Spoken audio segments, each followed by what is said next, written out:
an element of social history which is looming in the background of the Thomashefskys show has to do with the relationship between the Jews coming from Holland, England, Germany, many of whom had been here since the time of the Revolution, and the huge wave of Jews arriving from the Ukraine, Poland, Lithuania, the whole Eastern European bloc in the 1880s.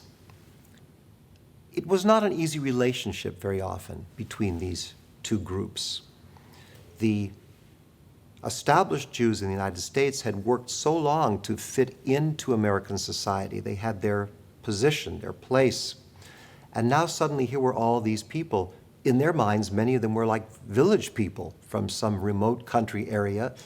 And there they were with their unusual costumes and their extreme accents and their whole, more primitive perspective on life. It was something that the older generation Jews didn't want attention called to this.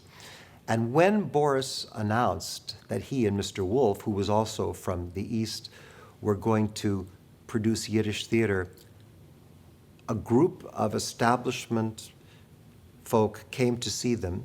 In fact, they summoned them to come see them. They said, "We are the immigration committee." And well, this was just a kind of vigilante group that had assembled itself. But they made Boris and his father and the actors show up and say, "We don't like this idea of Yiddish theater. We don't like that it's calling attention to a kind of Jewish identity which we think should be eliminated and gone past. And if you do this show, we will use our influence to have you deported." And Boris was scared by this, but Wolf, his sponsor, Frank Wolf, of the saloon-owning president of the Henry Street Shul, said, "Pay as much attention to them as you would to last year's snow. This is America. People can't just do that." But actively, the Immigration Committee did work to try and stop the show by just expressing their disapproval in public.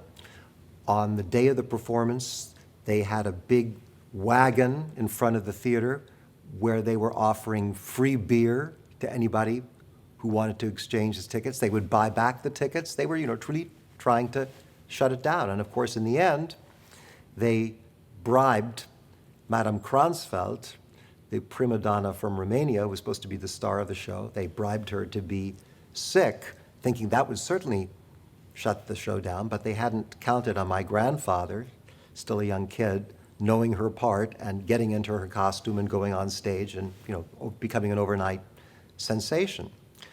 After the show, the Immigration Committee used its influence to have Boris fired as the soloist at the Henry Street Shul.